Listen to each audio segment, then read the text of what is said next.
오늘 말씀은 요한계시록에서 배우는 하늘의 예배 이런 제목입니다. 제가 사실 오래전부터 우리 성도님들이 어떻게 하면 더 많이 변화될까, 저를 포함해서 우리 모두가 더 많이 변화될까 이런 고민을 참 많이 했던 것 같아요. 왜 세상을 이기는 능력이 없을까? 그러다가 어느 날 이렇게 어떤 책을 보니까 어떤 분이 그런 기도를 했더라고요. 내 눈을 하늘에 인쳐달라고. 그리고 내 눈이 하늘에 인쳐지면 세상을 이길 수 있을 것 같다고. 그때부터 제가 꽤 오랫동안 그런 기도를 했었거든요. 우리에게 하늘의 영광을 보게 해달라고. 저를 포함해서 우리 모든 성도님들에게 하늘의 영광을 보게 해달라고. 이런 기도를 했었어요. 근데 최근에 제가 요한계시록에 대한 부담감이 자꾸 주어지고 요한계시록을 더 살펴봐야 된다는 생각이 계속 제 마음에 있어서 이제 그 요한계시록을 관한 책들을 살펴보기도 하고 제가 읽기도 하면서 읽어보면서 이제 요한계시록은 사실 그 요한이 복음을 전하다가 밤모섬에 붙들려 가가지고 유배당했거든요. 그래서 밤모섬에서는 예배를 드린 중에 하나님의 환상을 봐요. 그리고 소아시아 7교회를 향해 주신 메시지, 그런 메시지를 기록해서 전하라고 하셔서 그걸 편지로 써서 보내는 곳이 요한계시록이에요. 그런데 가만히 생각해 보세요. 그 당시에 기독교인들은 많은 핍박을 받았거든요. 왜냐하면 카이사라가 큐리오스 주님이시다 이렇게 믿었던 시대이기 때문에 핍박이 되게 많고요. 또 세상적 유혹이 많았던 그런 시대였어요. 그런 시대에 사도 요한이 그 소아시아 7교회 성도들을 향해서 편지를 보내면서 밤모섬에 유배된 상태였기 때문에 그가 보내는 편지는 검열이 있었을 거거든요. 그러니까 있는 그대로 쓰기가 쉽지 않아요. 그래서 요한계시록에는 상징적인 언어, 이걸 그림 언어라고 이렇게 표현하기도 하는데 그런 언어들이 많아요. 그래서 요한계시록을 볼 때 우리가 이렇게 문자적으로 해석하면 상당히 위험하고요. 그 의미하는 바가 무엇인지 우리가 읽을 때 상당히 신중하게 읽어가야 합니다. 그래서 건전한 신학자들을 통해서 우리가 연구되어지는 이런 영역을 토대로 우리가 요한계시록을 공부하고 또 요한계시록을 우리가 읽어가는 것이 얼마나 중요한지 몰라요.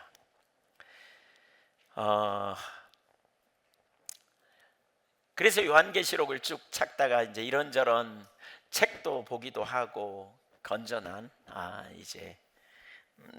그러다가 스캇 두발이라고 하는 분이 쓴 요한계시록과 관련된 아주 중요한 신학적 주제들을 다루는 책들을 제가 최근에 봤어요. 근데 그 부분을 보면서 너무 중요하다 이렇게 생각이 되어졌어요. 그러니까 이분이 이제 주제들을 쭉 다루거든요. 근데 하나님이 누구인지, 예배가 무엇인지, 그다음에 하나님의 요한계시록에 나오는 그 백성들이 누구인지, 뭐 이런 주제들을 쭉 다루는데 그 주제 하나 하나가 곧 뭐냐면 신학이에요, 신학. 특별히 그 슈카 두발이라고 하는 분은 여러 아주 뛰어난 학자들이 이분을 추천하더라고요. 요한계시록과 관련된 이 책을 추천하고 있고요.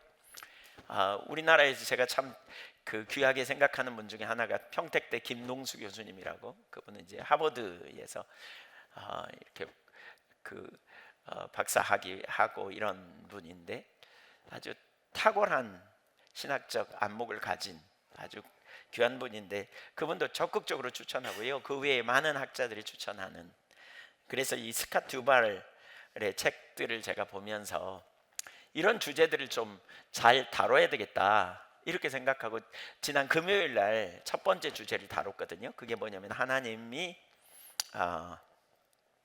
누구인가, 요한계시록에 나타난 하나님이 누구인가. 그리고 오늘 이제 그 살펴볼 부분도 사실 그분의 글을 제가 많이 인용하고요. 그 부분을 가지고 중심으로 해서 많이 살펴보려고 합니다. 근데 우선 요한계시록, 아까 제가 그 하늘의 영광을 보여달라고 기도했댔잖아요.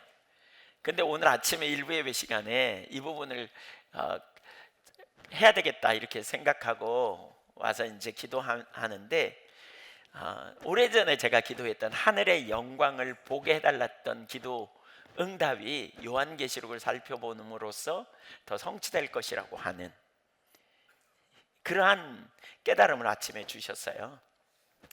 그러니까 요한계시록을 보면 사실 대부분의 완성은 요한계시록에서 이루어지는 것을 다루고 있거든요. 그러니까 하나님과 관계가 깨졌다면 요한계시록에서 하나님과의 어떻게 완성된 친밀한 교제가 이루어졌는지, 예루살렘 성의 완전한 회복이 요한복음에서 어떻게 이루어지는지, 타락한 이 땅이 어떻게 새 하늘과 새 땅으로 바뀌어지는지, 이런 부분들을 다루는 아주 중요한 부분임을 깨달았어요. 제가 여러분께 여쭤볼게요. 천국에 갈 소망을 가지세요? 다시 여쭤볼게요. 천국에 갈 믿음이 있으세요? 그 나라를 기대하십니까? 네. 그렇다면요, 우리가 이 땅에서 천국의 삶을 준비하며 살아야 돼요. 그러니까 자기중심적인 생각을 내리고 철저히 하나님 중심적인 자리에 있어야 돼요. 그러니까 우리가 영원한 하나님 나라를 생각한다면 그 나라에 우리가 이 땅에서 아무렇게나 살다가 그 나라에 들어가면 잘 살 거라고 생각하면 안 돼요. 사실 주님이 우리를 이 땅에 두신 것은 이 땅에서 우리가 영원한 하나님 나라를 믿음으로 바라보고 나아가도록 우리를 부르신다는 사실을 인식하는 게 되게 중요해요. 이 땅에서 우리가 예를 들면 이런 표현이 요한계시록에 많이 나와요. 각 족속과 민족과 방언이 하나님을 예배한다. 천국에는 각 족속과 민족과 방언들이 있다. 이 말은 무슨 얘기예요? 문화가 다른, 피부색이 다른, 모양이 다른. 그러니까 그날에 우리는 다 똑같아질 거다 이렇게 보시면 안 돼요. 그날에 서로 다른 문화가 다른 사람들이 천국에는 존재할 거다. 지금 그 얘기거든요. 존재해요. 자, 그러면 그들이 거기서 다툼도 분열도 나눠짐도 없이 잘 살까요? 예. 거기서 다툼이 있을까요? 안 다투겠죠. 그렇죠? 거기선 다툼이 없을 거예요. 왜냐하면 도끼가 빠지니까 거기서는 안 다툴 거예요. 거기서는 평안하고. 예. 네. 근데 이 땅에서 그러면 우리는 어떻게 살아야 돼요? 이거 연습해야 돼요, 여러분. 이거 연습해야 돼요. 이 땅에서 문화가 달라, 또 환경이 달라, 또 생각이 달라, 가치관이 달라. 그러면 우리는 어떻게 해요? 저 사람은 나하고는 너무 달라. 수준 차이가 나. 저 사람은 말이 안 통해. 그러니까 그냥 담싸고 그냥 자기만 살고 자기끼리만 살아요? 그러면 돼요? 돼요, 안 돼요? 안 돼요. 제자의 삶은 뭐냐면 천국의 삶을 이 땅에서 살아내는 거예요. 이게 교회 공동체예요. 교회는 천국 생활을 이 땅에서 미리 경험하고 누리고 살아가는 삶이고요. 더 작은 단위로 말하면 부부간에 이런 삶을 살아야 돼요. 서로 다른 문화, 다른 생각, 다른 논리를 가지고 있기 때문에 서로 달라요. 그래서 성경은 우리에게 뭐라 그래요? 포용하라는 거죠. 서로 용납하라는 거죠. 수용하라는 거죠. 받아들이라는 거죠. 이게 바로 제자의 삶이고 이게 바로 천국을 이루어가는 삶이에요. 우리가 서로 하나 되고 서로 포용하고 이해할 이러한 태도가 우리 가운데 얼마나 중요한지 몰라요. 우리는 이 땅에서 생각이 다르고 이해가 다르고 자기 생각 다르다 그래서 자기 생각대로 반응해서는 안 돼요. 연합하고 그런 영역을 경험하고 배워가는 일이 있어야 돼요. 여러분, 천국을 이 땅에서 더 배워갈 수 있기를 축복합니다. 익숙하게. 근데 그 가운데 핵심적인 한 부분이 뭐냐면 예배예요. 예배. 오늘날 신앙생활에서 가장 중요한 한 부분을 꼽으라고 한다면 예배라고 말할 수 있어요. 우리 출애굽기에서부터 이거 배웠잖아요. 그동안 언약을 맺은 다음에 가장 먼저 성막을 세우라 그랬고 거기서 예배를 어떻게 드려야 되는지를 가르치되 출애굽기 25장 이하에서 그다음 레위기 전체에서 예배가 무엇인지를 우리에게 계속 가르치잖아요. 오늘도 우리 예배 드리기 위해 모였잖아요. 우리가 언제까지 예배할까요? 천국에서는 뭐 할까요? 여러분, 천국에서는 우리의 예배가 영원함을 가르쳐요. 오히려 예배가 천국에 가면 더 발전하고 더 깊어져 간다는 사실을 가르치고 있어요.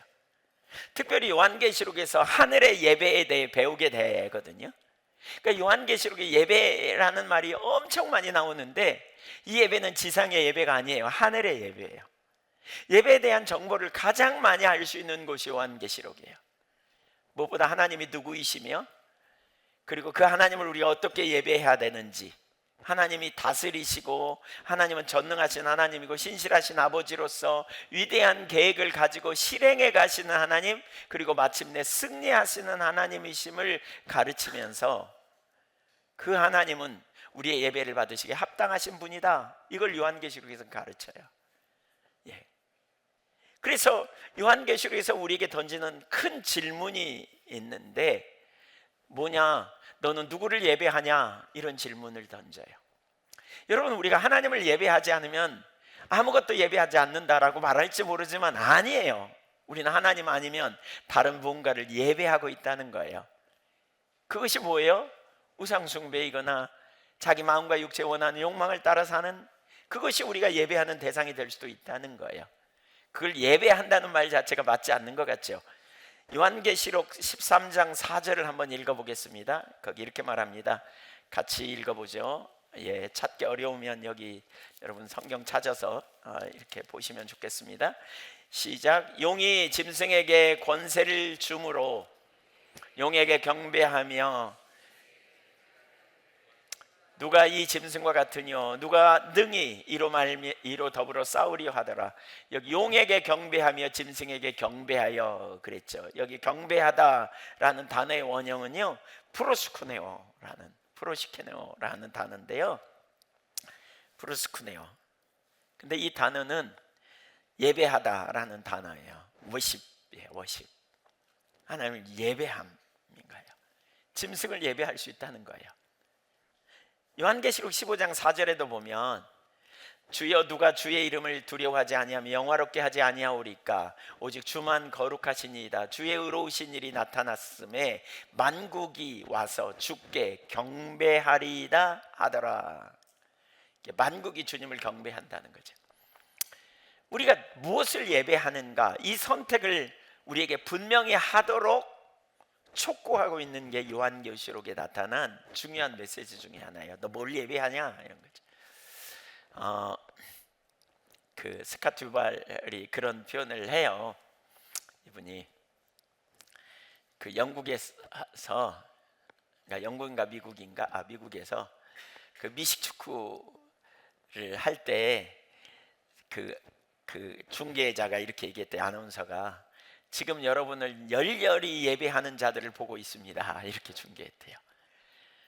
근데 어디서요? 미식 축구를 보면서 거기에 몰입해가지고 적극적으로 응원하는 것을 보고 예배하는 거라고. 그러면서 금방 그렇게 말을 고쳤다 그래요. 오해하지 말라고, 이거는 그냥 응원을 그렇게 표현한 거라고, 이건 종교적인 표현이 아니라고 이렇게 말했다고. 뭔가를 예배한다는 거죠, 우리 안에. 하나님이 아니면 다른 것을 예배하는. 오래전에 영국의 윈저성에 영국에 갔다가 주일날 예배 드리는데, 그 교회는 이제 주일날 한인교회라서 오후에 예배 드려요. 그래서 오전에 밥 먹고 났더니 좀 잠깐 좀 산책하자 그래서 윈저성을 갔는데, 그 윈저성 밑에 예배당이 있더라고요. 그 예배당에서 11시에 이렇게 종을 쳐요. 그래서 예배 드리나 보다 그러고 이제 갔다가 내려오면서 예배 어떻게 드리는가 보고 싶어서 문이 열려서 슬쩍 이렇게 제가 옆으로 봤거든요. 그랬더니 우리 예배당만큼 정도 되는지 모르겠는데, 큰데 머리 허연 사람 7명 앉아 있어요. 은발이어서 허연 게 아니고요, 다 머리가 쇠가지고 노인 7분이 앉아서 예배드려요. 앞에 설교자가 있고. 깜짝 놀랐어요. 거기서 영국의 왕세자가 약혼했던 장소라네요. 거기서 예배를 드렸던. 근데 7명. 깜짝 놀랐어요. 근데 그로부터 조금 더 차를 타고 나오니까요, 자동차 경기장에 수천 대의 차가 있어요. 소리를 지르는데 그 소리가 그냥 얼마나 큰지 모르겠더라고요. 우리는 뭔가 이런 얘기하면 영국 교회가 완전히 쇠퇴하는구나 이렇게 생각하실 수 있는데, 최근에 나오는 보고에 의하면 영국의 20대 젊은 남자들이 하나님을 찾는 비율이 굉장히 높아졌대요 지금. 그래서 영국에 뭔가 일이 일어나고 있다, 이런 뉴스를 최근에 봤습니다. 어쨌든 우리는 하나님이 아니면 다른 뭔가를 응원하는, 스포츠를 응원하든지 게임, 뭔가 짜릿한 중독, 이런 것에 우리가 가는. 그러나 이제 우리가 영원한 하나님 나라를 바라본다면 우리는 누구를 예배할 것인지 정해야 된다는 거예요. 그 요한계시록에서는 무엇보다 하늘의 예배가 무엇인지를 우리에게 가르쳐 주고 있어요. 5가지를 보려고 합니다. 첫째, 예배, 천국의 중심 주제입니다. 예배, 천국의 중심 주제입니다. 그러니까 요한계시록 1장 10절부터 11절을 표준 세번역으로 한번 읽어보겠습니다. 우리말하고는 약간 차이가 있는데 요한계시록 1장 10절과 11절 표준 세번역으로 읽어봅니다. 그런데 내가 주님의 날에 예배 드리고 있을 때였습니다. 그러니까 사도 요한이 주님의 날에 예배 드리고 있을 때 갑자기 내 뒤에서 큰 음성이 들려왔습니다.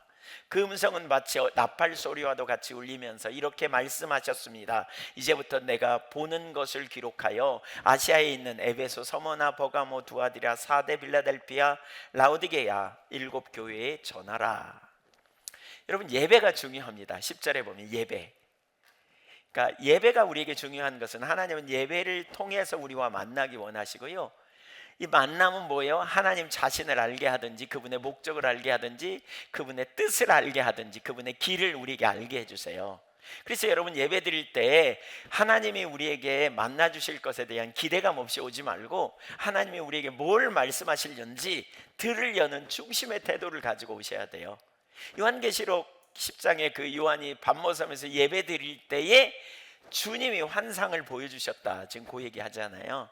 이사야 6장에도 보면 이사야 선지자가 자기가 죄인이라는 걸 깨달은 것도 예배 드리면서 그랬고요, 소명을 발견하면서 것도 예배 드리면서 그랬고요, 시편 73편에서도 보면 뭔가 악인이 형통하고 의인이 고통받는 것을 이해하지 못할 때 예배를 드릴 때, 성전에 들어갈 때야 비로소 깨달았다, 이렇게 표현하거든요. 예배에 성공해야 돼요. 여러분, 예배에 성공하시기를 축복합니다. 성공이 뭐라고요? 주님의 말씀을 듣는 거예요. 주님의 말씀이 깨달아져야 돼요. 자꾸 깨달아져야 돼요. 그것이 주님의 뜻과 의도와 주님의 길을 발견하고, 그럴 때 우리가 주님과의 관계가 날로 새로워져요. 날로 새로워져요. 요한계시록은 이렇게 예배로 시작하잖아요. 근데 요한계시록 22장 3절에 보면 예배로 마쳐요. 그러니까 21장은 그러니까 뭐죠? 하나님의 임재를 가르치는데 그분의 임재 안에서 영원히 사는 삶을 요한계시록 21장에서 말한다면 22장 3절을 보면 이렇게 말합니다. 같이 읽어보죠. 다시 저주가 없으며 하나님과 그 어린 양의 보좌가 그 가운데 있으리니 그의 종들이 그를 섬기며, 여기 그의 종들이 그를 섬기며 라는 단어가 있잖아요. 네, 그러니까 이 단어가 니트리온테스라는 단어입니다. 이게 뭐냐면 영어로 말하면 서비스라는 말, 예배를 가르칩니다. 그러니까 하나님의 보좌를 바라보고 예배한다. 7장 15절이 이 구절을 잘 해석해 주는 구절로 7장 15절 한번 보세요. 여기 올라오죠? 시작. 그러므로 그들이 하나님의 보좌 앞에 있고 또 그의 성전에서 밤낮 하나님을 예배하며 섬김에 보좌에 앉으시니가 그들 위에 장막을 치시리니 그랬어요. 여기 눈여겨봐야 될 단어가 있어요. 밤낮 하나님을 예배한다. 천국에 가면 뭐 하고 싶어요? 뭐 한다고요? 밤낮 하나님을 뭐해요? 예배해요. 예배 드리는데 징하네, 아이고 막 예배 왜 이렇게 기냐, 이런 분들 천국에 갈지 계산해 보셔야 돼요. 야, 천국에 가면 밤낮으로 예배해요. 밤낮으로 예배한다는 말이 얼마나 많이 나오는지 보세요. 좀 이따가. 그래서 요한계시록은 1장의 예배로 시작하잖아요. 22장 예배로 마치잖아요. 근데 그 중간에 예배를 다루는 표현이 4장에도 나오고요, 5장에도 나오고요, 천상의 예배를 소구해요. 7장에도 나오고 8장, 11장, 14장, 15장, 16장, 19장, 이렇게 많은 부분에서 예배를 다뤄요. 예배. 천국에서는 예배가 핵심이고 예배가 중심이에요. 천국에서 하는 일을 한마디로 요약하면 어쩌면 거의 전부라고 할 수 있는데, 하나님을 예배하는 거예요. 예. 우리가 예배에 대해 더 잘 알아야 될 이유가 여기 있어요. 아까 제가 문화를 뛰어넘어 우리가 서로 연합해야 된다, 천국 백성으로. 근데요, 우리가 천국을 진짜 사모하고 있다면 여러분, 예배 드리는 걸 기뻐해야 돼요. 예배에 대해 더 많이 알고 더 잘 알아야 돼요. 그 예배의 순수함, 그리고 우리의 예배의 대상이신 하나님을 알고 그 예배가 얼마나 우리에게 강력한 능력이 있는지를 경험해야 돼요.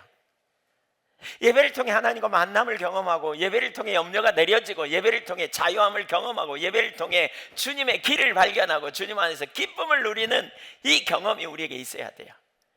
우리 주님을 예배하는 것은 가장 실제적인 것임을 우리가 기억해야 되고요. 그래서 우리는 이 땅에서 사는 동안 부지런히 예배를 배워가야 되고요, 예배가 점점 깊어져 가야 되고요, 예배에 우리가 점점 더 성숙해 가는 일이 필요해요. 주님께서 우리의 눈을 열어 하나님이 누구이신지, 그분이 우리를 위해 무엇을 하셨는지, 그리고 또 앞으로 그분이 무엇을 하실지 우리가 볼 수 있어야 돼요. 왜냐하면 하나님에 대한 분명한 확신이 우리로 열정적인 예배로 나아가도록 돕기 때문에 그래요. 그래서 우리가 이 땅에서 한동안 계속 하나님을 더 깊이 알고, 하나님을 더 깊이 예배하고, 하나님께 믿음으로 반응하고, 우리가 하나님을 알면 알수록 확신을 가지고 그분을 더 깊이 예배할 수 있을 거거든요. 예배할 수 있을 거예요. 우리 예배 인도자들, 여기 오늘 예배 인도했던 우리 은혜자매도 있지만,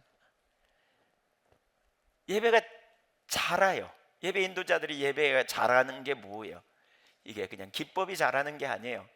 하나님을 더 깊이 알고 그분의 의도와 그분의 목적과 그분의 길을 더 깊이 알고 그분을 높이고 송축하며 진정한 예배자로 나아갈 수 있게 될 때 예배가 잘하는 거죠. 예배가 잘하는 거예요. 하나님을 알면 알수록 더 깊이 예배할 수 있어요. 하나님을 아는 만큼 우리가 그분의 그분 되심을 인정하고 존중히 여기며 예배할 것이기 때문에 그래요. 제가 오늘 일부 예배 시간에 우리 예배 인도자에게 물어봤어요. 전보다 훨씬 더 하나님을 알았냐고. 훨씬 더 알아서 알게 된다고. 그러니까 예배가 깊어져 가죠. 예배가 깊어져요. 자라가는 거죠. 우리 모두가 하나님 아는 데서 더 자라가야 돼요. 그래야 우리가 하나님을 온전히 예배할 수 있어요. 우리가 생각해 보세요. 사람과 사람 사이도 누군가와 함께 있으면 그 사람을 잘 섬기려면 그 사람이 취향을 잘 알아야 돼요. 그 사람이 어떤 사람인지, 그 사람이 뭘 좋아하는지, 그 사람이 기뻐하는 게 뭔지. 누군가를 우리가 잘, 예를 들면 부모님을 잘 섬긴다, 혹은 어떤 사람을 섬긴다 할 때 그걸 잘 아는 것이 얼마나 중요한지 몰라요. 얼마나 중요한지. 그래서 하나님 아는 데 자라가야 돼요. 저와 여러분의 예배가 자라나기를 소망합니다. 더 자라나기를 사모하십시다. 저 자라나기를. 여러분, 천국을 우리가 진짜 소망한다면 우리는 우리의 예배가 점점 자라나고 주님을 더 깊이 알기를 열망해야 돼요. 그냥 1시간 예배당에 와서 자리 때우고 가는 것처럼 습관과 타성에 젖은 예배가 아니에요. 그러면 안 돼요, 여러분. 그건 온전한 태도가 아닙니다. 두 번째, 무엇을 예배할 것인가와 관련돼서 이제 나오는데, 하나님의 성품에 대한 화답입니다. 하나님의 성품에 대한 반응이죠. 도리적 반응. 예배를 그렇게 많이 표현해요.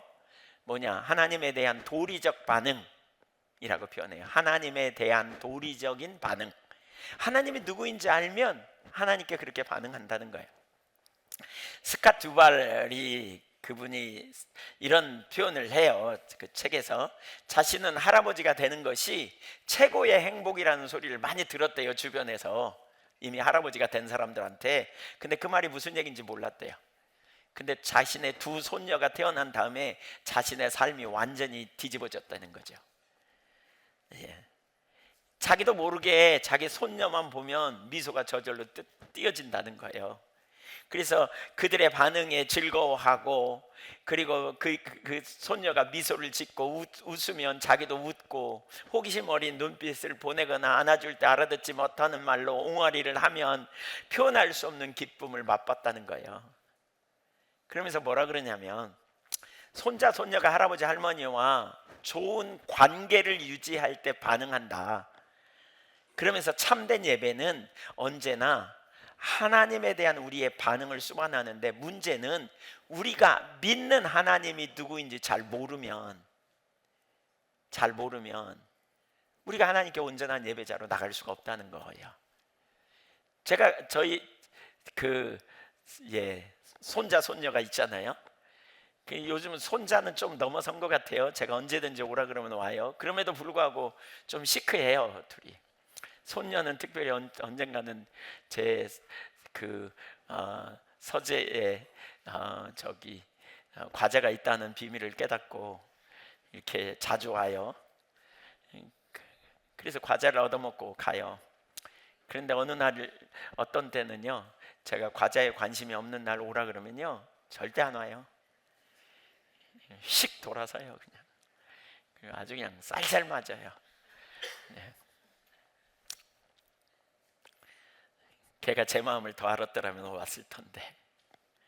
왜 안 온지 알아요. 제가 잘 안 놀아주고, 제가 시간을 많이 못 내고 뭐 같이 막 놀아주고 그러지 않으니까 그러겠죠.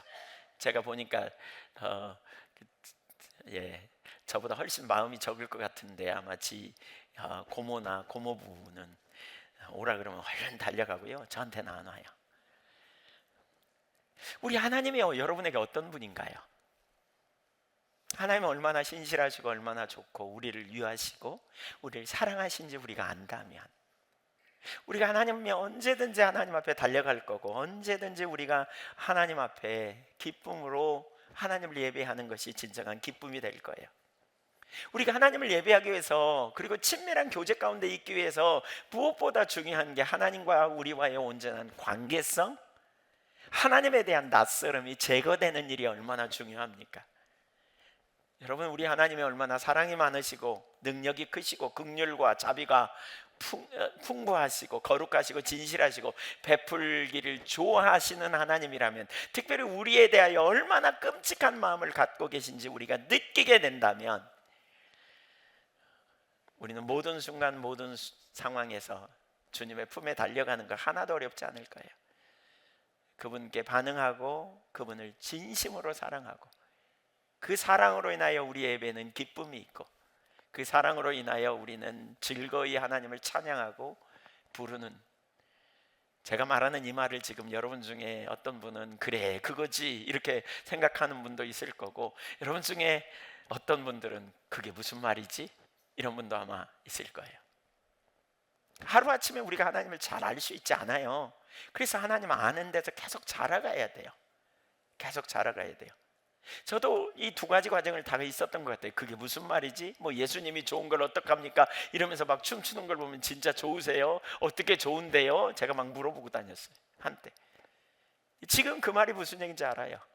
너무 소중하고 너무 사랑스럽고 너무 존귀하고, 십자가의 대속의 은혜를 통해서 주님의 사랑을 알고 주님의 은혜를 아니까 주님은 영원히 신뢰할 만한 분, 주님은 나를 위하여 모든 것을 아끼지 않고 주신 분, 주님은 끝까지 나를 돌봐주실 좋으신 우리 아버지, 그 하나님을 알 때 우리가 하나님을 어떻게 예배하겠는지 보십시오. 이것이 예배입니다. 이것이 예배. 이렇게 하나님을 아는 만큼 우리가 하나님을 나아갈 때 기본적으로 그런 태도를 가지고 나가는 거죠. 하나님의 성품에 대한 반응을 수반함, 이걸 잘 가르치는 요한계시록에 나타난 부분 중에 하나가 요한계시록 4장인데요 요한계시록 4장 1절부터 11절까지 보좌라는 표현이 10번 나와요. 제가 세어보니까 한 10번 나오는 것 같아요. 하나님이 그의 모든 영광과 광채 가운데 그의 보좌에 자정하셨어요. 그냥 보좌에 앉아 계셔, 의자에 앉아 계셔, 이 의미가 아니죠. 이건 뭐예요? 하나님은 통치자시고 만왕의 왕이시고 그의 백성들을 돌보시고 악을 제거하시고 승리케 하시는 하나님, 그 하나님은 누구예요? 우리에게 신실한 아버지. 그분은 두루마리를 갖고 계세요. 이 두루마리는 뭐예요?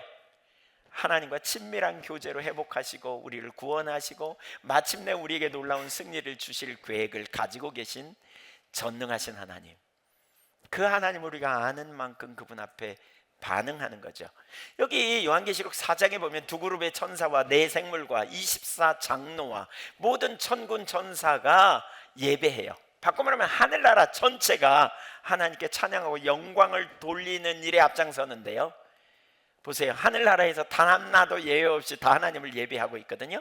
4장 8절 읽어볼까요? 시작. 네 생물은 각각 6 날개를 가졌고 그 안과 주위에는 눈들이 가득하더라. 그들이 밤낮 쉬지 않고 이르기를 거룩하다 거룩하다 거룩하다 주 하나님 곧 전능하신 이여, 전에도 계셨고 이제도 계시고 장차 오실. 하나님이 누구라고요? 전에도 계셨고 지금도 계시고 앞으로 계실, 계셨고 계실 주님, 창조 이전부터 영원까지 계시는 역사의 주관자, 그 하나님, 거룩하신 하나님, 그분을 노래하는 거예요. 밤낮 쉬지 않고. 9절 보세요. 그 생물들이 보좌에 앉으신 세세토록 살아계시는 이에게 영광과 존귀와 감사를 돌릴 때에 24장로들이 보좌에 앉으신 이 앞에 엎드려 세세토록 살아계시는 이에게 경배하고 자기의 관을 보좌 앞에 드리며 외치되 이르되. 11절 같이 읽어보세요. 시작. 우리 주 하나님이여, 영광과 존귀와 권능을 받으시는 것이 합당하오니 주께서 만물을 지으신지라 만물이 주의 뜻대로 있었고 또 지으심을 받았나이다 하더라. 하나님의 보좌는 그분이 누구인지를 보여줍니다. 하나님은 절대 주권자이시고 유엄이 넘치고 영광스러운 분이십니다. 그분은 빛이에요. 천국은 해와 달이 없다 그랬죠. 왜요? 하나님이 빛이시니까. 완전한 빛, 밤이 존재하지 않아요. 어둠이 존재하지 않기 때문에. 그분은 거룩하시고 순전하시며 악을 철저히 대적하시는, 그분은 전능하시고 영원하신, 그분의 계획은 반드시 성취될 것임을 우리는 분명히 알아요. 그분은 자신의 선하심을 자기 혼자 독점하지 않으시고 세상과 공유하기 위해 세상을 창조하신 창조주죠. 하나님은 창조주로서 생명을 주시고 이를 지탱하시는 분, 그 하나님이에요. 그래서 요한계시록 15장도 이 어린 양의 승리에 대한 노래로 이렇게 화답하는데요. 3절 4절 읽어볼까요? 시작. 하나님의 종 모세의 노래, 어린 양의 노래를 불러 이르되 주 하나님 곧 전능하신 이시여, 하시는 일이 크고 놀라우시도다. 만군의 왕이시여, 주의 길이 의롭고 참되시도다. 주여, 누가 주의 이름을 두려워하지 아니하며 영화롭게 하지 아니하오리까? 오직 주만 거룩하시니이다. 주의 의로우신 일이 나타났음에 만국이 와서 주께 경배하리이다 하더라. 그들은 절대 주권자, 악을 심판하시고 그의 백성을 구원하시는 우주의 신실한 통치자 하나님을 찬양합니다. 하나님이 얼마나 놀라운 분인지, 거룩하시고 의로우시고 영광과 경외를 받으시기에 합당하신 하나님, 우리 하나님이에요. 그래서 모든 사람이 찬양받기에 합당함. 여러분, 놀라운 사실은 우리가 하나님을 알면 알수록 우리는 하나님을 신뢰할 수 있죠. 우리의 생명을 주신 주님, 우리를 부활의 생명에 참여하게 하시는 주님, 독생자를 아끼지 않고 내주신 주님, 우리를 유하시는 주님, 우리를 배반하거나 우리를 속이지 않는 주님, 모든 악에서 구하시고 영원한 집을 우리를 위해 예비해 두셔서 우리가 그 나라에 갈 때 우리의 집이 예비되어 있음을 확신할 수 있게 되는 것이지요. 이런 믿음으로 우리는 하나님을 예배하는 거죠. 하나님을 더 깊이 아는 데서 자라가십시다. 그리고 그분을 그분의 그 성품을 인하여 우리가 하나님께 감사하고 하나님을 높여요. 그러니까 예배가 자라기 위해서는 하나님 아는 것에서 자라가야 돼요. 하나님 아는 것에서 자라지 못하면 우리 예배가 절대 깊어질 수가 없어요. 계속해서 그 예배가 자라가야 돼요. 지난 주간에 지난 금요일 날 이 부분 나눴는데 어느 분이 이런 얘기를 해요. 우리 신앙이 성숙되려면 두 가지가 중요하다. 하나는 하나님에 관한 성경적 지식이 중요하다, 이런 표현을 해요. 성경적 지식. 많은 사람이 왜곡된 생각을 가지고 있다. 왜곡된, 하나님에 대한 왜곡된 이 지식을 갖는다. 사실 그러기가 쉽죠. 왜? 세계관 얘기하면서 많이 나눴죠. 샤머니즘적 세계관을 가진 사람은 하나님을 인격체로 절대 알 수 없고, 또 계몽주의적 세계관에 기초하면 하나님을 막연히 멀리 계신 하나님이지 우리와 동행하신 하나님으로 이해할 수 없는, 그러니까 하나님에 대한 왜곡된 지식을 깨기 위해 성경 공부를 많이 해야 된다. 근데 또 하나 중요한 게 있다. 그게 뭐냐면 감정으로 느낄 수 있어야 된다. 하나님이 그런 하나님이라는 걸. 그래서 감정으로 느끼기 위해서 중요한 한 가지가 뭐냐면 양육이 필요하다. 그러니까 누군가에게 배우는 태도가 필요하다. 그러니까 같이 어떤 사람이 자꾸 옆에서 가르쳐주고 함께 하도록 알게 해주고, 이런 사람들 꽤 많거든요. 얘기하다 보면 목사님 알아요, 알아, 그렇게 살아야 되는 거 제가 성경에서 말하는 거 다 알아요. 근데 안 돼요. 이게 무슨 얘기예요? 지식으로는 아는데 감정으로 안 된다는 거잖아요. 근데 이런 사람들을 옆에서 도와주는 양육이 필요하다, 이런 표현. 저는 그게 두 가지가 되게 중요하다고 생각해요. 여러분 아직 잘 모르고 감정으로 혼돈이 있으면요, 안다고 생각하면서 안 되면 누군가에게 왜 나는 아는데 안 될까요? 이렇게 물어보세요. 그리고 그런 상황이 어떻게 해야 돼요? 그러면 여러분이 신뢰할 만한 누군가가 여러분에게 왜 그래야 되는지, 그렇게 할 때 진짜 될 수 있다는 확신을 갖게 되고, 그러면서 우리 이론이 실제적인 지식이 되고, 그리고 감정까지도 느낌까지도 변화되는 일이 일어난다는 거죠. 아무튼 하나님 아는 지식에서 더 자라나기를 소망합니다. 아멘. 세 번째, 예배. 하나님의 능하신 행위에 대한 확답입니다. 하나님의 행하신 일에 대한 화답, 반응인 거죠. 하나님이 무슨 일을 하셨는가에 대한 반응. 하나님 알 수 있는 비결은, 한 가지 비결은 그분의 행하심을 보는 거예요. 제가 그분의 행하심이 중요하다, 아는 거 중요하다 그랬죠. 뭘 얘기하면서 그랬냐면 믿음의 근거이기 때문에 그랬어요. 하나님의 행하심이 믿음의 근거예요. 근데 그게 또 다른 측면에서 하나님의 행하심은 우리의 예배의 주제이기도 해요. 그러니까 요한계시록이 그걸 잘 우리에게 보여줘요. 어떻게 예배하는지, 예배의 주제가 뭔지. 세 가지를 볼 수 있는데요. 첫째는 창조입니다. 창조. 그러니까 요한계시록 4장 11절을 보면 우리 주 하나님이여 영광과 존귀와 권능을 받으시는 것이 합당하오니 주께서 만물을 지으셨나이다. 지으신지라 그랬죠. 만물이 주의 뜻대로 있었고 주의 지으심을 받았다. 만물이 주님이 지으셨습니다. 요한계시록 10장 6절에도 보면 천사가 이 만물을 창조하신 주님께 맹세하거든요. 요한계시록 14장 7절에도 보면 한번 읽어볼까요? 그가 큰 음성으로 이르되 하나님을 두려워하며 그에게 영광을 돌리라. 이는 그의 심판의 시간이 이르렀음이니 하늘과 땅과 바다와 물들의 근원을 만드신 이를 경배하라 하더라. 그분을 두려워해야 될 이유가 뭐냐면 그분이 우주 만물을 창조하셨다, 이렇게 선언합니다. 그분이 우주 만물을 창조하셨다, 이렇게 선포합니다. 그래서 그분을 창조하고 경배하라, 이렇게 말해요. 우리가 하나님을 예배할 때 우리에게 유익이 있어요. 이 창조의 하나님을 예배할 때 우리가 몇 가지 굉장히 중요한 의미가 있는데요. 그 중에 하나는 우리가 피조물이라는 사실을 인식하게 되는 거예요. 하나님이 창조주라면 우리는 그분의 피조물이에요. 우리가 피조물이라는 사실을 잊어버리게 만들려고 하는 것이 마귀의 시도인 거 아시죠? 너 하나님 없어도 살아, 네 마음대로 살 수 있어. 마귀의 이런 시도가 오늘날 끊임없이 역사하거든요. 그렇게 되면 우리의 마음이 어떻게 돼요? 교만해져요. 하나님을 안 찾아요. 그러니까 우리가 피조물이라는 걸 진짜 알면 겸손해지거든요. 하나님이 공급 없이는 살 수 없다는 걸 아는 거죠. 그러니까 하나님을 창조주라고 고백할 때 우리가 피조물이고, 우리가 여기 존재하는 건 전적으로 그분의 은혜고, 그분이 우리를 만드셨고 우리의 생사는 그분 손에 달려있음을 알게 되는 거죠. 그때 우리는 어떤 확신을 가져요? 믿음을 갖죠. 무슨 믿음을요? 그분이 우리를 창조하셨고 우리의 호흡이 그분 손에 있고 우리의 가장 완전한 피난처는 우리 주님이시다, 이걸 분명히 아는 거죠. 주님을 신뢰하는 거예요. 예, 피난처이신 주님을 찬양하는 거예요.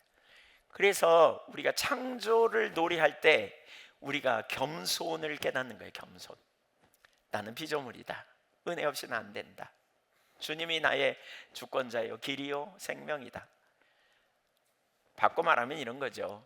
나는 가지에 불과해. 포도나무에 붙어있는 가지, 붙어 있어야 될 가지.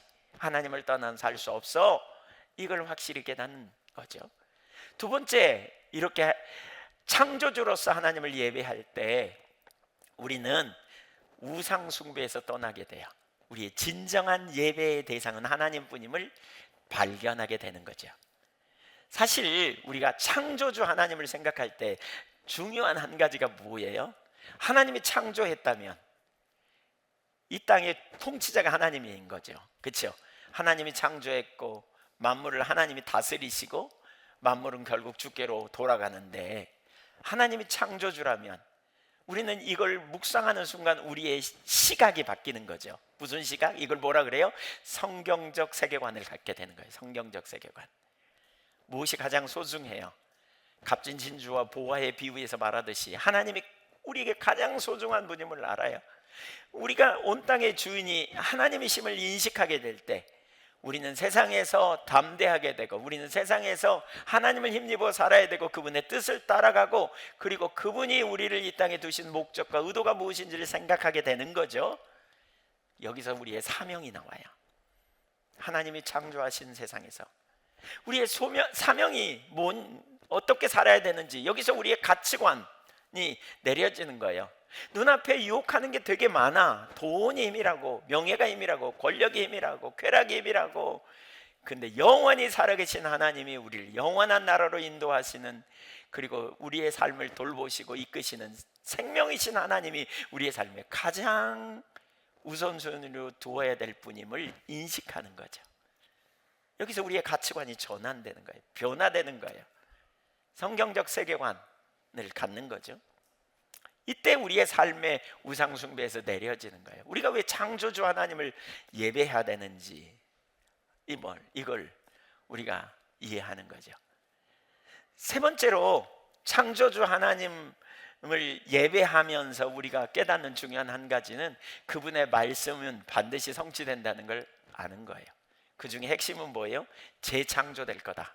새하늘과 새 땅, 하나님이 우주를 창조하신 것처럼, 우주 만물을 창조하신 것처럼, 요한계시록 14장 7절에 보면 그 후반부에 이렇게 말해요. 하늘과 땅과 바다와 물들의 근원을 만드신 이를 경배하라. 하나님 경배하라는 거예요. 그리고 21장 5절에 보면 그 하나님이 내가 만물을 새롭게 하노라. 타락한 이 세상을 새롭게 하시겠다는 거예요. 여러분 인간의 후패하고 인간의 타락한 본성을 새롭게 하시는 분이 주님이시라는 거예요. 우리가 어떻게 영원한 나라에 갈 수 있어요? 여러분 사람이 죽으면 어떻게 됩니까? 지난번에 보니까 어느 그 화장터는, 여기 광주는 안 그러는데 화장터는 사람의 그 유골을 그대로 보여주더라고요. 자녀들에게 유골을 먼저 보여주고 갖고 가서 빻아가지고 이렇게 가루로 갖다 줘요. 인간이 1시간도 안 돼서, 1시간 남짓 지나서 멀쩡한 시신이 1시간 만에 그냥 뼈만 남는 유골로 되는, 그리고 가루가 되는, 그래서 뿌려져 버리든지 이렇게 어떻게 다시 부활 신령한 몸으로 변화되고 새롭게 될 수 있을까? 이런 의문이 우리 가운데 생길 수 있어요. 만물을 창조하신 하나님이 그분의 능력으로, 당신의 능력으로 새롭게 하신다는 거예요. 새하늘과 새 땅을 이루고요, 놀라운 능력을 이루세요. 창조하셨다, 하나님이 창조하셨다. 여기엔 어마어마한 메시지가 들어있습니다. 우주 만물을 창조하신 하나님, 얼마나 신나고 얼마나 놀라운 일인가. 리차드 보컴이라고 하는 신학자는 이런 표현을 해요.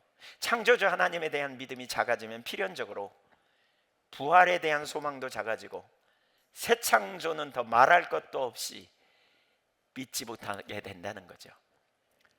알파이신 하나님은 오메가도 되실 것이다. 이게 무슨 얘기냐면 하나님, 그러니까 헬라어 문법은 알파, 베타, 감마, 델타 이렇게 나가거든요. 그러면서 제일 마지막이 뭐냐? 오메가로 끝나요. ABC 이런 것처럼. 그러니까 하나님은 시작이며 끝이고 처음이고 마지막이다. 이런 표현이 요한계시록에 진짜 많이 나와요. 하나님이 역사의 주관자라는 거예요. 처음부터 끝까지 존재하시는 분. 하나님이 미래에 만물을 새롭게 하실 것이라는 소망, 저와 여러분에게 약속하신 모든 일을 완전히 이루실 거라는 소망, 우리가 신령한 몸으로 새롭게 부활할 거라는 소망, 우리가 그 나라에 다시는 눈물도 아픈 것도 고통도 없을 완전한 삶을 살 것이라는 분명한 믿음의 확신, 이것을 우리는 이 창조하신 하나님을 찬양하면서 우리는 이런 믿음으로 자라가게 되는 것이죠. 저와 여러분이 그런 믿음 안에서 확신을 가지고 하나님을 예배할 수 있기를 소망합니다. 두 번째로는 구속자 예수님을, 구원하신 주님을 경배합니다. 구원하실 주님. 요한계시록 4장은 어린 양이 보좌의 중앙에 서 있고 네 생물과 24장로에게 둘러싸여 있는 것을 묘사합니다. 5장에 특별히 요한계시록 5장을 보면, 그러니까 그가 아버지로부터 두루마리를, 악을 멸하고 자기 백성을 구원하실 그 두루마리를 받거든요. 이 두루마리가 뭐냐면 하나님의 계획이에요. 계획.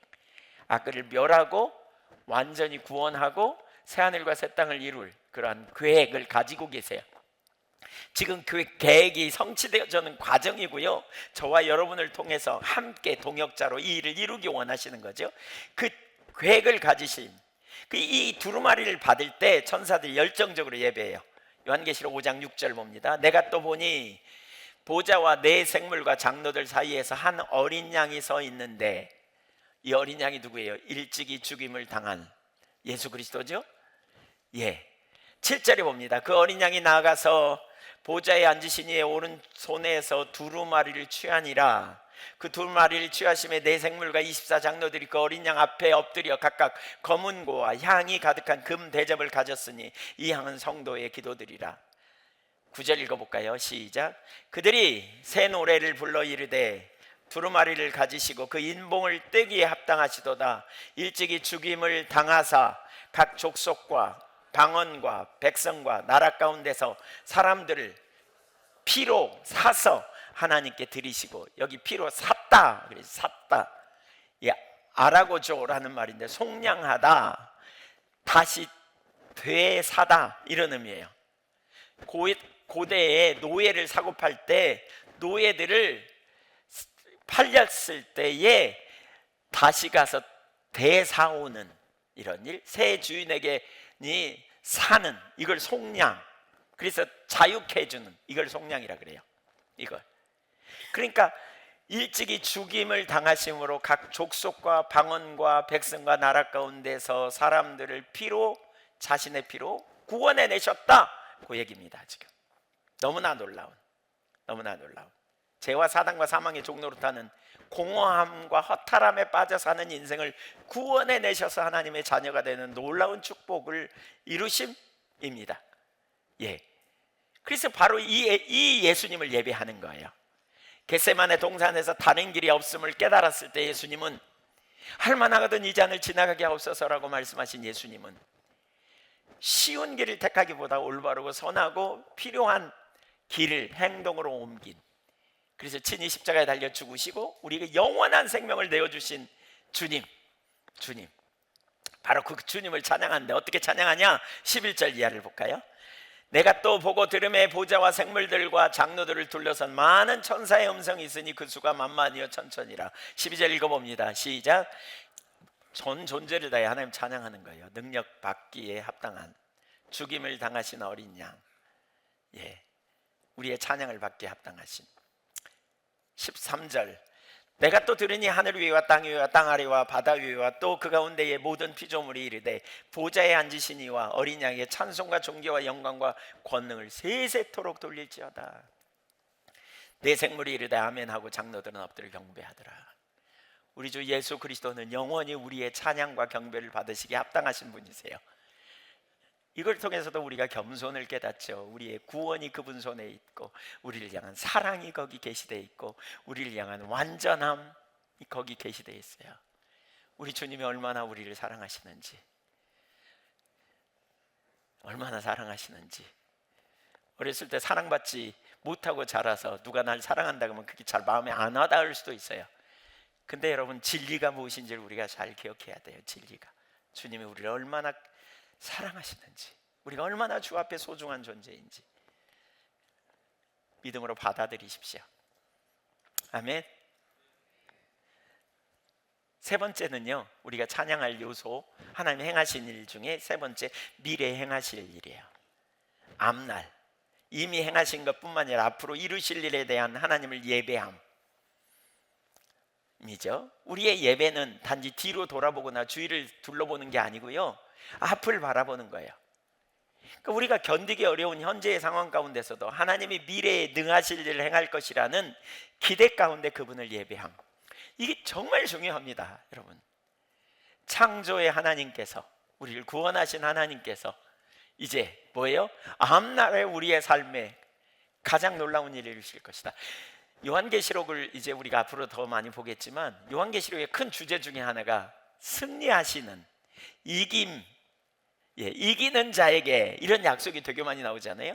분명히 이기신다는 거예요. 이기게 하신다는 거예요. 반드시 의의 최후 승리가 있다는 거예요. 이걸 얘기해요. 장차 행하신 일, 그것은 뭐냐? 저와 여러분이 하나님의 약속하신 바대로 그대로 이루어지고, 그 나라와 그 땅에 우리가 들어가게 될 것이고, 거기서 영원히 하늘아버지를 예배하고 하나님과 친밀한 사귐과 교제 가운데 있게 될 거라는 거예요. 거기서 믿으십니까? 왜 이렇게 별로 기쁨이 없는 것 같은데, 제가 지금 잘못 설교하고 있나 모르겠습니다. 기대가 별로 없는, 그래서 뭘 어쩌다고요, 뭐 이런 표정 너무 죄송합니다만, 네, 여러분이 한번 와서 해보세요. 좀 쉬운지, 그런 표정 짓고 있는데 설교하기가 쉬운지.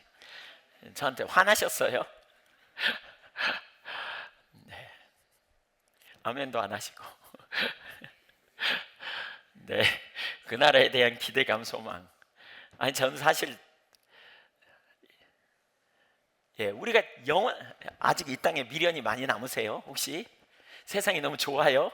아이고, 그 나라에 간다네, 이거 왜 자꾸 그런 얘기를 하냐, 난 이 땅이 좋은데. 혹시 그러세요? 여러분, 지나간 삶을 뒤로 돌아보세요. 저는 제 삶을 뒤로 돌아보니까 제 삶의 많은 시간을 어디로 누가 빼내가 버린 것 같아요. 그렇게 느끼시는 분 계세요? 고개 끄덕거려 보세요. 많으시네요. 내 시간의 많은 부분을 누가 뺏어가 버린 것 같아. 이제 뭐 좀 해봐야 되겠다 그랬더니 나이 먹었대, 저한테. 지난번에도 어디 갔더니 그러잖아요. 그 모임 집회에 제가 제일 나이가 많은 사람 중에 한 사람이라고 이렇게. 그래서 깜짝 놀랐어요. 내가 나이가 많은가 보다. 이렇게. 그러고 보니까 세월이 어디로 가버린 것 같아. 너무 빨라요. 너무 빨라. 그래서 어떻게 보면 억울해, 허무해. 인간이 이 땅 분이라면 진짜 허무한 것 같아요. 허무주의에 빠질 수밖에 없어요. 그러나 우리가 영원한 나라가 있잖아요. 영원한 하나님 나라가 있잖아요. 우리가 다가갈 그 나라. 여러분, 살 날보다 갈 날이 별로 남지 않은 분들은요, 그 나라 준비해야 돼요. 진짜 그 나라를 우리가 준비해야 돼요. 예배에 대해서 더 알아야 돼요. 더 배워야 돼요. 그리고 우리가 하나님을 더 깊이 예배하다가 그 나라에 들어가 보세요. 진짜 하나님 예배하기를 기뻐하고 즐거워하며 우리가 나가지 않겠어요? 네.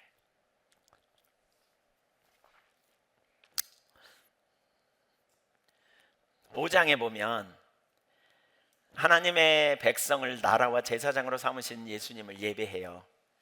미래의 하나님을 섬기며 그와 함께 다스릴 것이라는 확신 속에서 하나님을 예배해요. 여러분, 우리가 이 땅에서 보잘것없고 별 볼 일 없는 것 같지만 의의 최후 승리를 믿는다면 하나님이 그날에 우리를 세우실 것, 통치자, 다스리는 주님과 함께할, 이걸 믿는다면 우리 이 땅에서 담대하는 거예요. 현재가 다가 아니니까. 11장에 보니까 7번째 나팔 소리가 날 때 하늘에서 큰 음성이 세상 나라가 우리 주와 그리스도의 나라가 된다라고 선포하며 24장로는 영원한 통치를 시작하시는 하나님을 예배하거든요. 영원한 통치, 온 땅이 하나님의 나라, 그리스도의 나라가 될 것을 보는 거죠. 미래에 행하실 놀라운 일 보는 것은 우리가 생각하는 것보다 훨씬 더 실제고 능력 있는 이름을 기억해야 돼요. 무엇보다 그 중에 정말 중요한 한 부분은 그거 같아요. 이걸 보여주는 그림 언어 중에 하나가 요한계시록 19장에 나오는 신랑과 신부의 혼인잔치를 얘기하죠. 미래에 우리는 그리스도의 신부로서, 교회는 그리스도의 신부예요. 그리고 신랑 되신 예수님과 친밀한 사랑의 교제를 누리는, 요한계시록 19장 7절 한번 볼까요? 요한계시록 19장 7절. 네, 시작. 우리가 즐거워하고 크게 기뻐하며 그에게 영광을 돌리세. 어린 양의 혼인 계약이 이르렀고 그의 아내가 자신을 준비하였으므로. 여기 보세요. 준비되었다고 말하고 있지 않아요. 준비하였어요. 결혼은 뭐가 전제돼요? 사랑이에요. 사랑하니까 준비하죠. 사랑하는 사람을 위해서. 그러니까 우리가 어린 양의 혼인잔치 그날에 들어갈 때 우리 이 땅에서 뭐 해야 되느냐? 주님과 주님의 사랑을 알고 주님을 사랑하는 친밀한 교제 가운데 있으면서 주님 앞에 정결하고 거룩한 삶, 산상수훈의 삶이 엄청 부담되는 설교 같지만 주님이 기뻐하시기, 주님을 기쁘시게 하고 주님의 사랑을 알기 때문에 그렇게 살아가는 삶이 되는 거죠. 어린 양의 혼인잔치. 그래서 7절을 올려줘 보세요. 7절에 보면 6절 죄송합니다. 6절. 또 내가 들으니 허다한 무리의 음성과도 같고 맑은 물소리와 곧 우리의 소리와도 같은 소리로 이르되 할렐루야, 주 우리 하나님 곧 전능하시니가 통치하시도다. 그런 다음에 7절에 뭐예요? 어린 양의 혼인 기약이 이르렀다는 거예요. 이게 하나님을 찬양. 할렐루야가 뭐예요? 할렐루야가 여호와를 찬양하라, 찬양의 제목이죠. 하나님을 찬양하라. 이제 그 기약이 이르렀다. 혼인잔치가 뭘 의미해요? 이것은 친밀한 교제의 최상의 그림이죠. 부부관계, 이게 최상의 그림이죠. 하나님이 우리와 맺고 싶어하는 사랑의 관계를 잘 보여주는 최상의 표현. 그 사랑을 우리에게 보여주는 거예요. 영광스러운 미래를 계획하시는, 이것이 하나님의 의도예요. 그래서 우리는 그 일로 인하여 기뻐하는 거예요. 지금 하나님 잘 모르는 것 같고, 지금 어떻게 해도 사랑을 아는 것 같기도 하고 모르는 것 같기도 헤매기도 하고, 그렇다면 그날에는 완전히 다를 거라는 거죠. 우리는 그분이 주신 약속으로 그분을 예배하고 높이는 이거. 우리가 뭘 예배할 것인가? 하나님이 행하신 일을 예배한다 그랬죠. 창조와 구원과 그리고 앞으로 이루실 일, 믿음으로 이건 예배하는 거예요. 여러분, 이 믿음의 예배는 우리를 자유케 해요. 믿음의 예배는 우리를 담대케 해요. 저는 자주 믿음의 예배를 드려요. 창조하신 주님을 묵상하면서, 그분의 구원을 묵상하면서, 그 과거를 보면 앞날이 보이잖아요. 어제의 은혜가 오늘 믿음의 근거가 되어지죠. 어제 받은 은혜가, 어제 하나님 행하시는 놀라운 일이 오늘 믿음의 근거가 되어지죠. 그래서 그 하나님을 찬양할 때 염려도 내려지고 두려움도 내려지고 혼돈도 내려지고 자유케 되는 역사를 경험해요. 최근에 어떤 한 분이 저에게 너무나 힘들다고, 공황장애가 올 만큼 힘들다고, 상황이 힘들어서 이렇게 얘기했어요. 어떤 분이. 그래서 제가 그분에게 그렇게 말했어요. 그분은 하나님 아는 분이에요. 하나님과의 친밀한 교제 가운데 있던 분이에요. 그래서 다 내리고 집중적으로 하나님을 찾으라, 전심으로 하나님을 찾으라. 그러면 자유케 될 것이다. 이분이 며칠 후에 저에게 이렇게 말했어요. 목사님이 말씀하신 대로, 그럼 목사님이거든요. 목사님이 말씀하신 대로 제가 그렇게 전심으로 하나님을 찾으니까 환경은 요동치지만 하나도 염려가 안 된다고.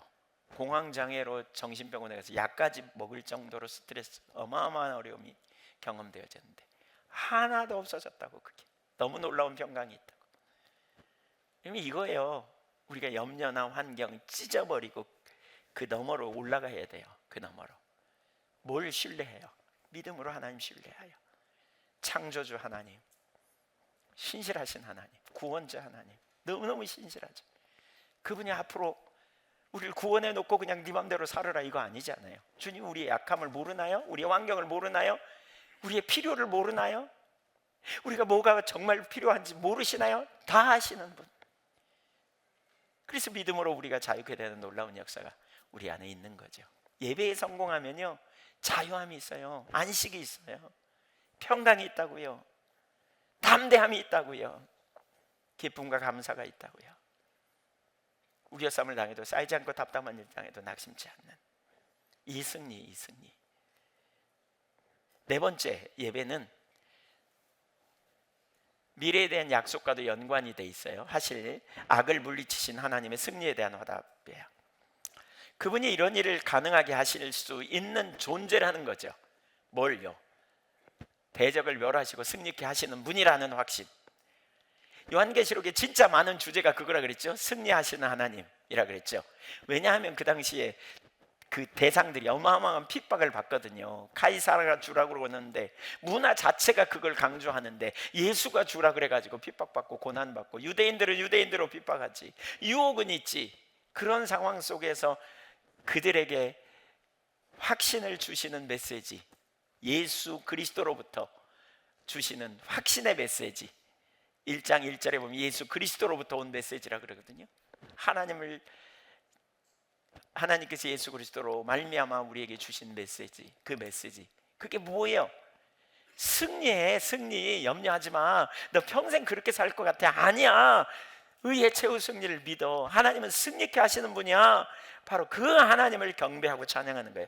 요한계시록 11장 17절 18절을 읽어보겠습니다. 이르되 감사하옵나니 옛적에도 계셨고 지금도 계신 주 하나님 곧 전능하시니여 친히 큰 권능을 잡으시고 왕노릇 하시도다. 이방들이 분노하며 주의 진노가 내려 죽은 자를 심판하시며 종 선지자들과 성도들과 또 작은 자든지 큰 자든지 주의 이름을 경외하는 자들에게 상 주시며 땅을 망하게 하는 자들을 멸망시키실 때로도 모든 대적을 멸망시키고 주를 경외하는 자에게 상 주시는 일을 하신다. 이렇게 찬양하죠. 15장 3절 4절도 보세요. 승리한 이들에게 검은고가 주어지고요, 새 노래, 곧 그들을 구원하신 하나님을 예배하는 노래를 합니다. 15장 3절 4절 같이 한번 읽어보겠습니다. 15장 3절 4절 시작.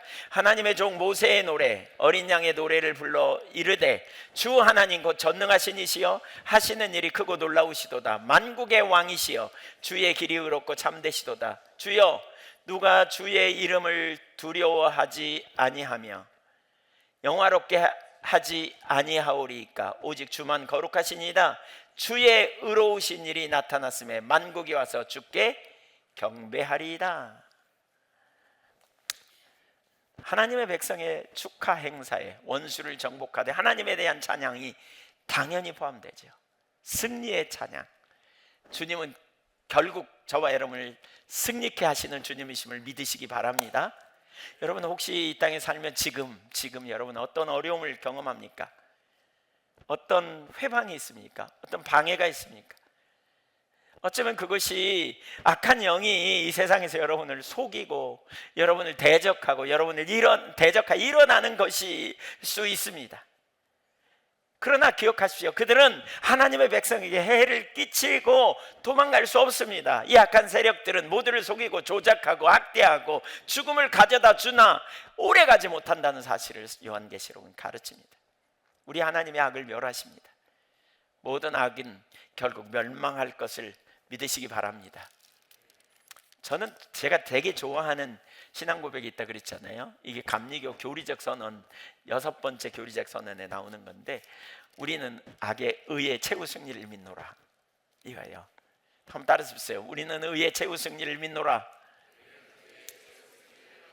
정말이시죠? 아멘. 네. 요한계시록 18장 20절도 한번 볼까요? 하늘과 성도들과 사도들과 선지자들아 그로 말미암아 즐거워하라. 하나님이 너희를 위하여 그에게 심판을 행하셨음이라 하더라. 그래서 대적을 심판하신 하나님, 우리는 이 하나님을 신뢰하는 거예요. 요한계시록은 하나님은 너희 대적을 내가 심판할 거야. 악은 심판받아. 승리야. 승리자 하나님, 승리하신 주님을 말하고 있어요. 그래서 하나님을 찬양하는데요, 19장 1절 보세요. 이후에 내가 들으니 하늘에 허다한 무리의 큰 음성이 있어, 음성 같은 것이 있어 이르되 할렐루야. 이게 할렐루야가 뭐예요? 여호와를 찬양하라. 왜요? 구원과 영광과 능력이 우리 하나님께 있도다. 그의 심판은 참되고 의로우신지라.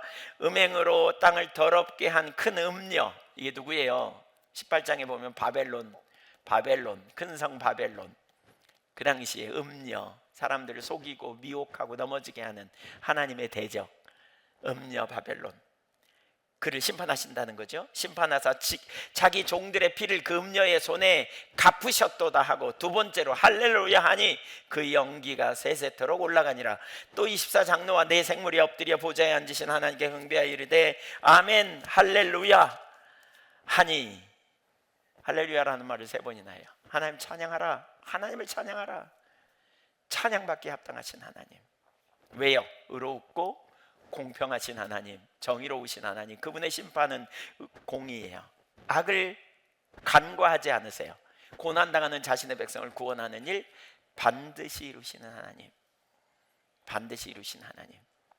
사랑하는 여러분, 현재 여러분의 삶이 어렵습니까? 여러분의 삶에 고난이 있습니까? 어려움이 있습니까? 하나님은 당신의 백성을 어떤 상황과 환경 속에 두신다 그랬죠. 제가 로버트 클린턴 얘기하면서 하나님은 하나님의 백성을 일생 동안 빚어가신다 그랬죠. 일생 동안. 어떤 순간 빚었다가 끝이 아니고요, 일생 동안. 근데 빚어지는 중요한 게 뭐예요? 우리가 어떤 환경, 어떤 처지에 놓여 있든지 그 상황, 그 처지 속에서 하나님의 길을, 하나님을 경외함으로 따라가는 것이 빚어지는 길이에요. 그것이 진실성 검증, 말씀 검증, 순종 검증, 이 3가지 검증이라 그랬죠. 그렇게 하는 거예요. 힘들고 어렵고 죽을 것 같아. 어떤 분들은 가끔 와서 저한테 그러거든요. 목사님 힘들어 죽겠어요. 그러면 그냥 가만히 듣고만 있어야지. 제가 한마디 하면 혼나요. 목사님 내 사정 아세요? 제 상황이 나한테 보고 그런 말 한다고 이렇게 얘기해요. 아이고 그럼 나한테 와서 왜 얘기하나 제가. 네. 그렇지만 결국 우리가 승리하는 빚어지는 길은 뭐예요? 주의 길을 따라가야 돼요. 어떤 분은 과거에 저희가 하나님이 이렇게 빚으셨다 이런 얘기 하니까 그러더라고요. 아이고 내가 목사님 같으면 100번도 더 견디겠다고. 그래서 제가 뭐라고 한 줄 아세요? 그러니까 우리는 다르죠. 하나님은 다 맞춤식으로 다뤄요. 아주 그냥 고집이 센 사람은 세게 다루더라고요. 제가 이렇게 맞춤식으로 힘든 영역에 이렇게 우리를 훈련시. 이걸 우연으로 여기지 마세요. 여러분 너무 그 고난, 현재의 어려운 순간 정말 어렵죠. 여러분 우리가 어려움 당한 사람을 우리가 쉽게 그냥 잘 견뎌 이러고 말면 안 돼요. 마음을 함께 해야 돼요. 그러나 그럼에도 불구하고 우리가 어떤 관점으로 접근해야 되는지를 이해하는 게 되게 중요한 거죠.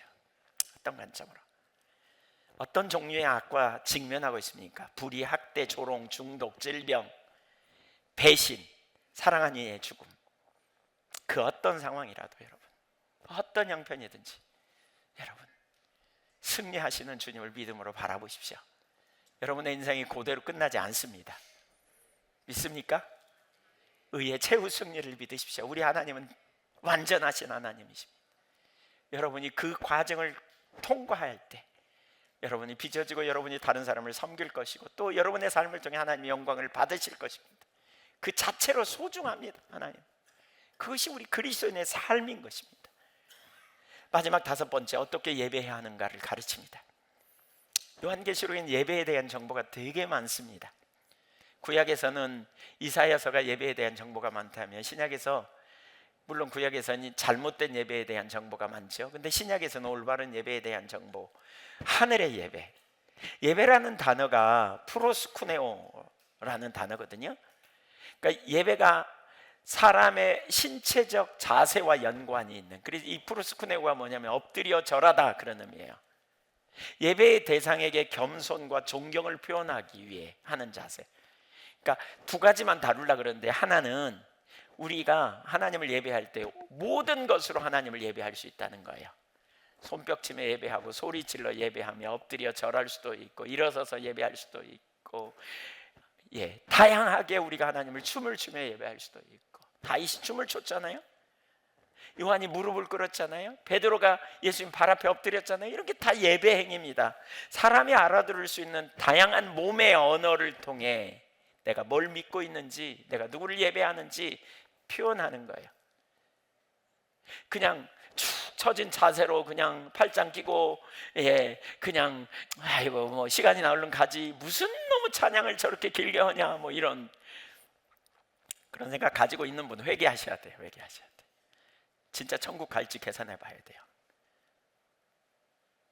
천국 갈 날도 얼마 안 남았는데 그런 생각 우리가 가지고 있다면, 우리 다 돌아보세요. 천국 갈 날 많지 않아요. 저는 가끔 그런 생각을 합니다. 인간이 산을 개발하고 터널을 뚫어도 도로를 내고 뭐 굉장한 것 같지만요, 그러던 사람들 다 갔어요. 우리 한 50년 전에 100년 전에 선배들 다 갔어요. 이제 우리 갈 차례예요. 얼마 안 있으면 다 가요. 없어지면 또 누가 채워요. 또 계속 채우고 가고 채우고 가고. 그래서 산천은 유구한데 인걸은 간데 없고, 그런 시가 있잖아요. 시죠. 우리 그래요. 우리가 얼마나 미미한 존재예요. 그럼 가면 어디 가요? 우리 영원한 나라 가는 거예요. 하나님 나라 가는 거예요. 그럼 우리는 그 나라를 준비해야죠. 이 땅에서 진짜 하나님이 살아계시고 우리가 그 나라 간다면, 그 나라에 가서 우리가 예배자로 선다면 우리가 어떻게 예배할지 생각해 보세요. 체면 내리고 우리 마음 태도, 중심의 자세 내리고 진심으로 하나님을 예배하고 하나님을 높이고 송축하는 온전한 예배자로 나아가야 되겠죠. 다른 이들은 절박하게 예배하는데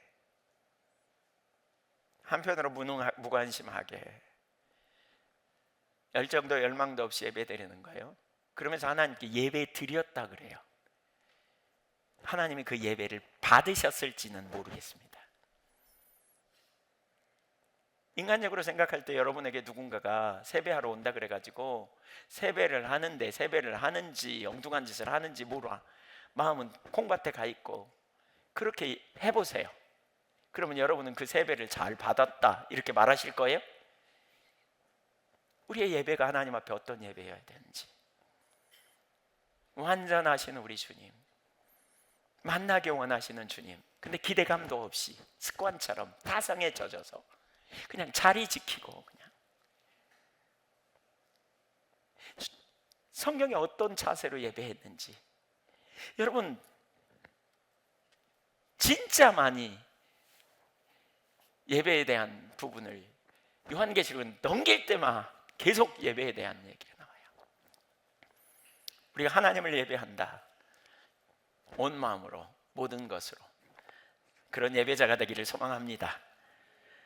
또 한 가지 중요한 마지막, 예배는 찬양을 부르는, 천국의 예배는 경배와 찬양입니다. 요한계시록에는요 찬양이 얼마나 많이 나온지 몰라요. 제가 읽어볼게요. 그 구절을 소개해볼게요. 요한계시록 4장 8절부터 11절, 5장 9절부터 14절, 7장 10절부터 12절, 11장 15절부터 18절, 12장 10절부터 12절, 15장 3절부터 4절, 16장 5절부터 7절, 19장 1절부터 5절, 19장 6절부터 8절. 어마어마하게 많이 나옵니다. 이게 다 뭐냐? 예배에 관한 게 아니고요, 경배 찬양으로 하나님을 예배하는 거예요. 이 구절들이 다 예배 드렸다, 예배를 드려야지 뭐 이런 것과 관련된 정도가 아니고 경배 찬양의 요소가 이렇게 많이 담아 있어요. 이게 다 경배하는 거라니까요, 하나님 앞에. 예배의 표현으로서 하나님 혹은 예수 그리스도께 드려지는 그 찬양을 드리는 자가 누가 있어요? 요한이 있어요, 네 생물이 있어요, 24장로들이 있어요, 다른 천사들이 있어요, 천천만만의 천사들이 있어요, 하나님의 백성들, 민족과 족속과 방언들이 있어요, 다른 하늘의 소리, 모든 피조물 등이 다 하나님을 예배해요. 모든 피조물이 다 같이 하나님을 예배해요. 이들은 하나님을 찬양하고 경배하고, 이들은 악기를 타기도 하고 검은고를 치기도 하고, 이들은 말로 웃기도 하고 소리치기도 하고 엎드려서 부르기도 하고 울부짖기도 하고, 이들은 송영, 찬송, 아멘, 승리 찬송, 감사 찬송, 다양한 형태의 찬양을 드리고, 이들은 하나님과 어린 양의 성품, 거룩하고 영광스럽고 능력이 있고 힘이 있고 지혜가 능하신, 그리고 그분의 행위, 창조, 구원, 심판, 상주심, 악을 물리침을 찬양하는 노래들로 가득 차 있어요. 우리가 예배 가운데 찬양을 부를 때 그분이 어떤 분인지 우리가 믿음으로 고백하며 영광의 보좌를 바라보고 지성소를 바라보면서 하나님을 존재를 다해 찬양하는, 이것이 우리가 천국 가는 것을 준비하는 일이에요. 이 땅에서 우리가 하나님과 친밀한 교제를 누리는 삶이기도 하고요, 더 나아가 우리가 하늘나라 가면 이런 예배자로 서게 되는 거예요. 찬양으로 예배하는 것, 우리가 하나님께 뭘 드려요? 경배 찬양 드리고요, 헌금 드리고요, 나머지는요, 설교는 하나님을 또 받는 거고 기도도 하나님께 달라 그러는 거고. 근데 우리는 경배 찬양이 늦으면, 설교 시간 안 늦으면 예배 시간 안 늦었다고 생각해요. 우리가 왜 빡빡 우기면서 제가 여기까지 경배 찬양을 30분씩, 이것도 알지도 못하는 찬양 갖다가 하는 줄 아세요? 아마 우리 경배 찬양만 안 됐어도 우리 이한교회 여기 차고 넘쳤을 거예요. 저한테 그런 말 하는 분들 되게 많아요. 예배 시간 찬양만 좀 줄이면 좋겠다고 이렇게. 근데 왜 고집스럽게 이렇게 한 줄 아세요? 이것이 하늘나라 예배예요. 이것이 온전한 예배예요. 이게 다윗 시대에 드려졌던 예배이기도 하고요, 그것이 신약의 예배예요. 그래서 어찌하든지 우리가 하나님을 추구하고 하나님과 함께 있기를 원하는 열망 가지고 나가는 거예요. 이렇게 우리가 하나님을 존재를 다해 영광의 보좌를 보고 찬양할 때 그분이 임재하셔서 그분의 의도를 알고 그분의 뜻을 알고 그분의 마음을 알고 그분을 높이고 그분을 송축하며 만난 가운데 회복과 치유와 자유케 됨과 놀라운 승리를 경험하고 하나님의 뜻과 의중을 깨달아 알게 되는 그 자리에 우리가 가는 거죠. 사랑하는 여러분, 예배가 얼마나 중요한지 모르겠다 싶어요. 예배는 그냥 종교적 의식 지키고 1시간 자리 땡 차지했다가 가는 게 예배가 아니에요. 예배는 하나님과 만남이고, 예배는 천국에서 우리가 어떻게 영원히 행해야 될 것임을 우리가 인식하고 기억하시자고요. 예배 우리 5가지를 살폈습니다. 정리하면 예배는 천국 생활의 중심 요소입니다. 두 번째, 예배는 하나님의 존재 자체를 예배하는 것입니다. 그분의 성품에 기초하여 예배하는 우주의 중심이신 하나님. 세 번째, 우리는 하나님의 행하신 일, 창조, 구속, 미래 이루실 일 예배하는 것입니다. 네 번째, 우리는 승리하실 주님을 예배합니다. 승리하실 주님. 요한계시록에 이 부분이 되게 강조되어 있습니다. 다른 부분에 잘 안 나타나 있어요. 근데 요한계시록에서 특별히 강조하는 바는 승리하실 주님. 5번째, 마지막으로 우리에게 적절한 예배의 태도가 있다는 거예요. 무릎 꿇고 엎드려 절하듯이 온 존재를 다해 다양한 방법으로 하나님을 경외하는 행위, 그리고 또 다른 한 부분은 우리가 찬양 경배가 그야말로 올바른 예배의 임을 우리가 배워야 합니다. 하나님이 우리를 얼마나 유하시고 사랑하시는지 깨달았으면 좋겠습니다. 우리 모두가 하늘의 예배를 우리가 배우고 제자로서 이 땅에서 어떻게 살아가야 되는지, 아니 진짜 좋은 게 있다면 이 땅에서 우리가 그날을 준비해 가잖아요. 근데 하늘나라는 그처럼 좋은데 우리가 이 땅에서 그 완전한 예배를 우리가 배우고 또 자라가고 더 깊어져 가서 우리가 하나님과 친밀한 교제 가운데 승리하는 저와 여러분이 되기를 간절히 소망합니다.